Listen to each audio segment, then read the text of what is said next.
what's going on, guys? Welcome back to Collecting 101. Now today we're going to delve into LPs or albums or 33s, whatever you want to call them. Now for the sake of this video, we're not going to touch too much on the 78s and 45s just because they weren't as popular as what the LPs were. Now LPs were really popular in the 60s, 70s, and into the early 80s. So those are ones we're going to really get into and hopefully give you guys some great information on why you should be collecting them. Now, you know me, of course, we're going to touch on the history, the popularity, and the value. So let's start off today with history. All right, so let's start back in the late 1930s. That is when CBS Laboratories lead scientist named Peter Goldmark led a team from Columbia Records to try to develop a vinyl record that could play 20 minutes on each side. Now, from the late 1930s to 1941, they were hard at work at this, but they were delayed because of World War II. Now, they weren't able to pick up anything on this project again until 1945. Now, from 1945 to 1948, they were hard at work to just try to accomplish this mission. And they did so. So in 1948, Columbia Records released their first LP.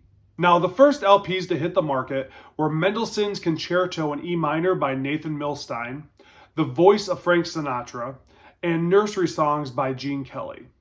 Now, prior to the introduction of the 33s, the 78 records absolutely owned the market.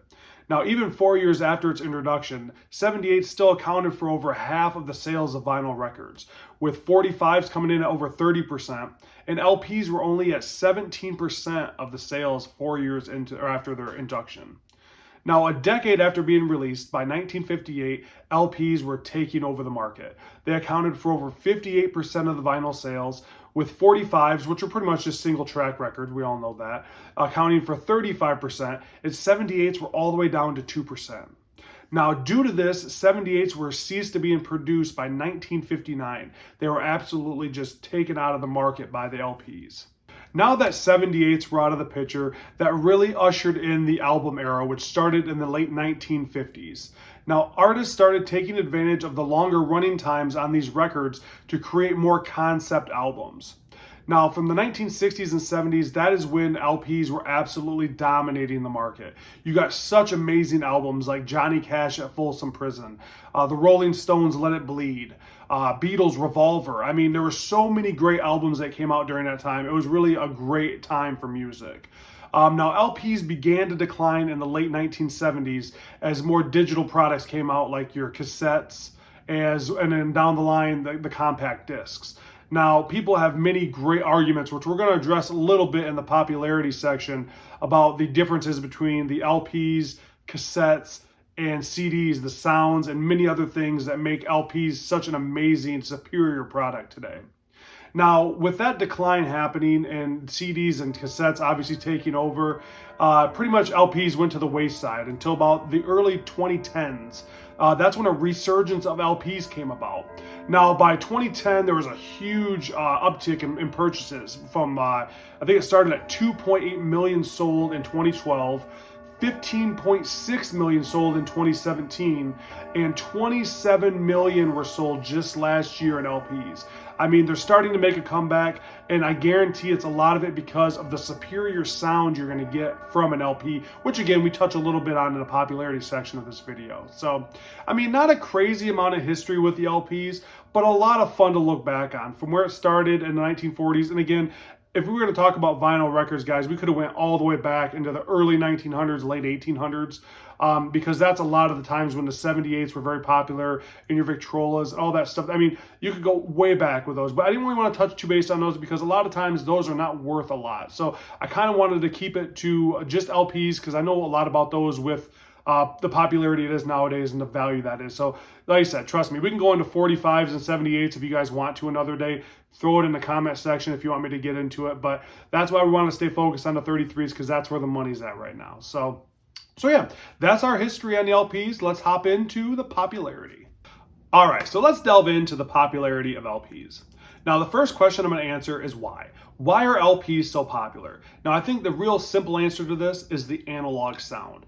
That sound reverberated so much better than what you're getting from cassettes or CDs nowadays. Now, I know you're like, oh, why are you even mentioning cassettes? Well, cassettes were in the next evolution of music, from LPs to cassettes to CDs. So I'm going to mention it throughout this whole video because they were a vital part to the music industry. And actually, we've been selling cassettes lately. So I don't know if it's, on a comeback like the LPs are, but it's definitely something I'm putting on my list of kind of things to watch because you don't want to be too late on that trend. And if the trend does come back to cassettes, maybe my Dr. Dre and Snoop Dogg's, cassettes in the basement could be worth some money. I don't know. We'll see. Now the sound and vocals that, the music and vocals that you're going to get from a record are more like the real thing than you're going to get from the CDs and cassettes. Now, you might be asking, why is that? Why does that sound better? Well, the sound had to get compressed and lost into these files that get into the CD or into your streaming services, or your iPads, your iPods. They had to dumb down these sounds to make sure they're small enough to get into these devices. And when you do that, you're taking away from the original sound of something. Now, because I don't know about you guys, but the music nowadays, and I think this is probably every older person, is just that grandpa on the porch shaking their fist at all these kids and their music. But to me, the music nowadays just doesn't sound good. You hear these kids and they sound, to me, auto-tuned.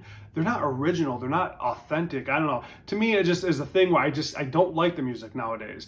I listen to sports talk radio anymore because I just can't stand listening to the music. It's just so hard sometimes.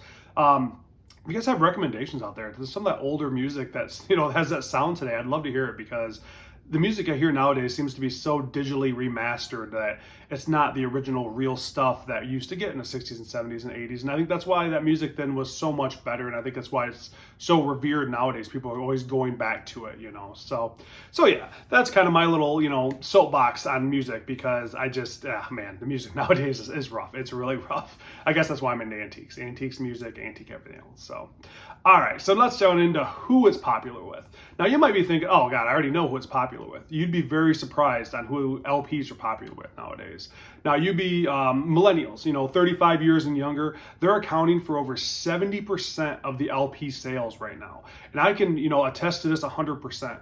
We have tons of young kids, teens, 20s, early 30s coming in and buying records all the time.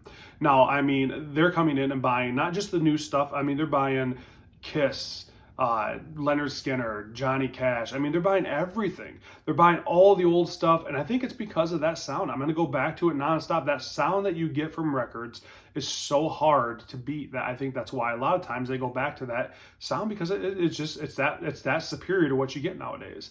Now, you're also thinking, okay, is that who's 70%? That's a lot. Well, there's also those 36 years and older. They account for 27% of who's buying records nowadays.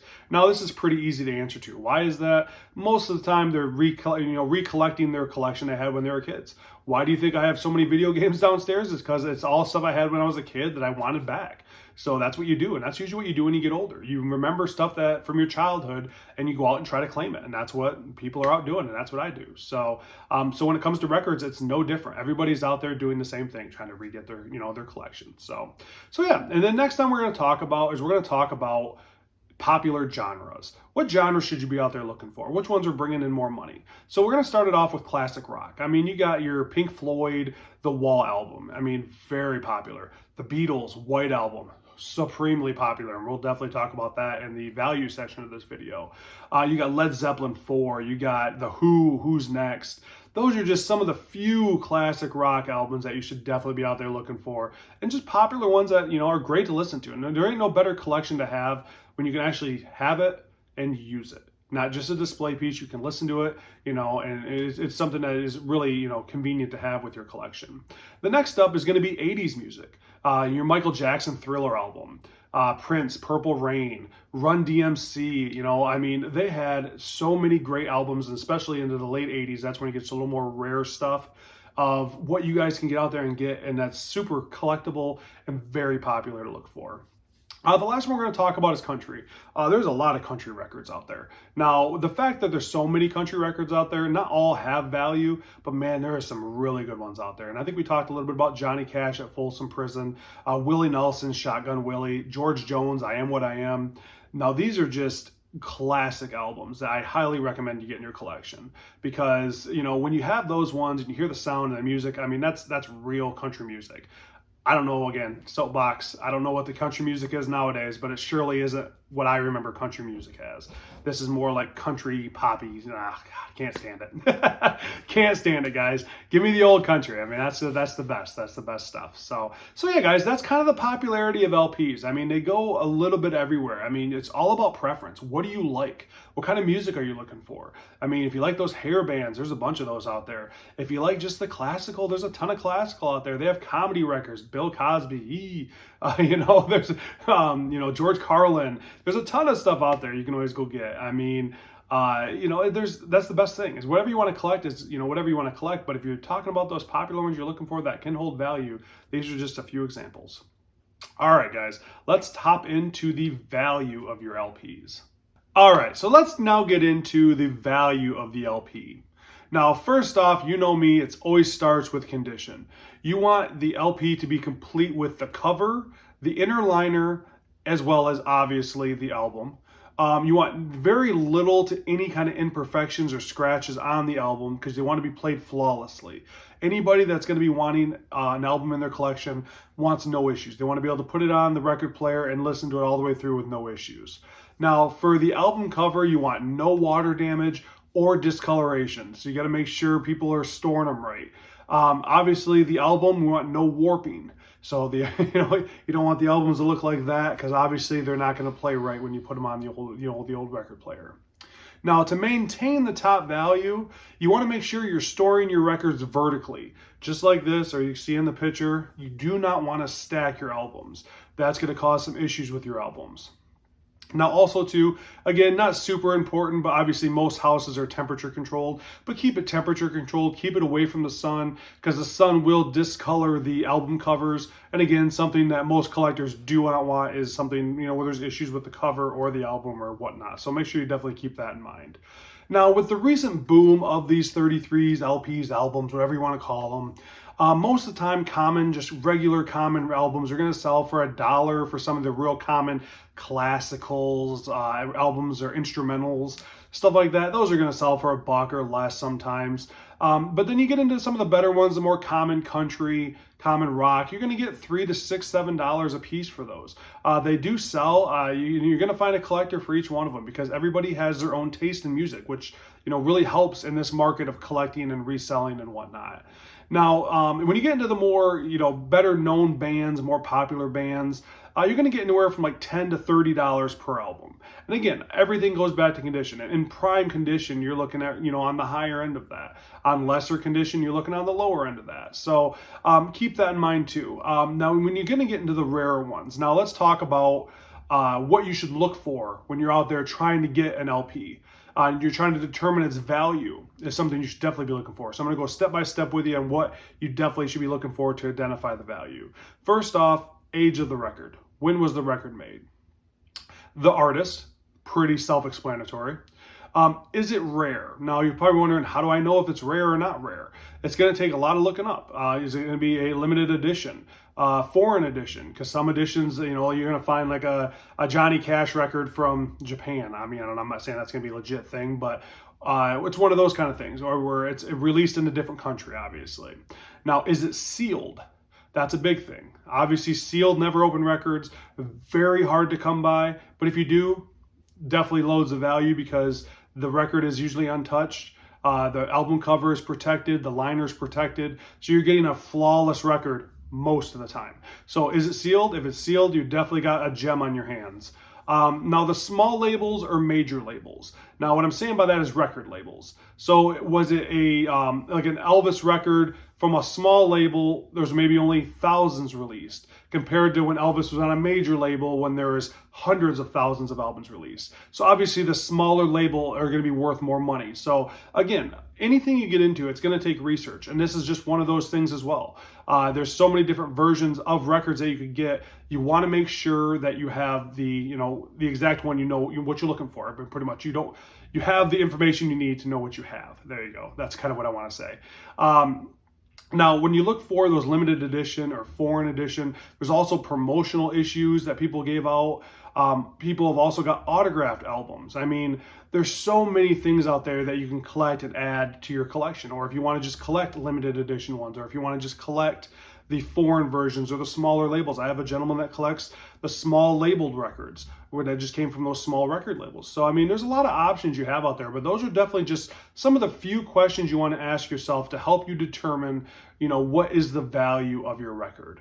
Now let's get into my favorite part of these videos. Let's give you the top 3 most expensive LPs ever sold. And we're going to start that off with number 3. Number 3 is the king himself, Elvis Presley, with his My Happiness record that sold for over $300,000.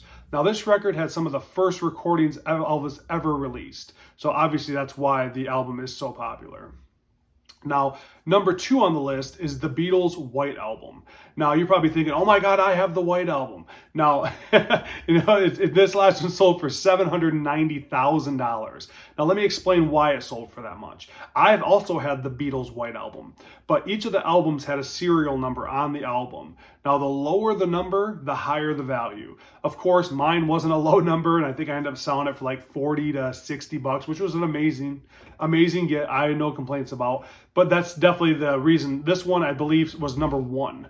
Was 000001, so that's why it sold for so much. But even some of the lower number ones, if you have them, I'm telling you, they are really good money. And then just the album in general is just a good selling album too. So definitely keep that in mind. There's a little caveat to that.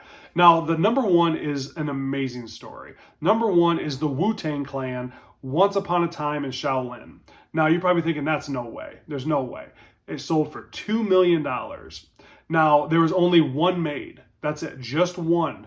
And there was a contract attached to the album that you couldn't sell it for over 100 years. You could release the music from it, but you couldn't sell the album for over 100 years. So, I mean, it's one of those really rare, cool stories that I've never heard of. I know the Wu-Tang Clan, huge rap group. I definitely not some nobody, group that just threw an album out there. There was only one of them. I mean, these guys were very popular in the rap game. So, I mean, I don't want to... I don't want to say anything like that, but I mean, it's definitely a really cool story that attaches to that album. Only one made, $2 million, but also the attached contract just makes the story, to me, that much better. All right, guys, that's pretty much the value of your LP and what you should definitely be looking for if you're going to get into collecting LPs. It's an amazing thing to get into. I have a few albums in my basement. I'm not a huge music guy, which, I mean, you might be able to get it out of that because, I mean, some of the newer stuff is not my thing. But I do have a few albums in my basement. I think I have Michael Jackson, Thriller, and then the other one I think is a Led Zeppelin. I mean, it's just two ones I've had that I didn't really want to sell. I don't know. I got it in a collection of stuff, and I just kind of keep it down there. I never listen to them, but just something cool. I don't know why I keep them, but I see why people do, though, because the album covers, to me, are amazing. The art that went into them, and reading the lyrics on the liners. I mean, there's just so many cool things that you just don't get nowadays with digital items, and you don't have stuff in your hands, you don't feel it. And I mean, that's, to me, it means a lot in this world. And I'm telling you, just my microdamus here, I really think we're going to start going back to that. People are going to start craving more things that are not digital.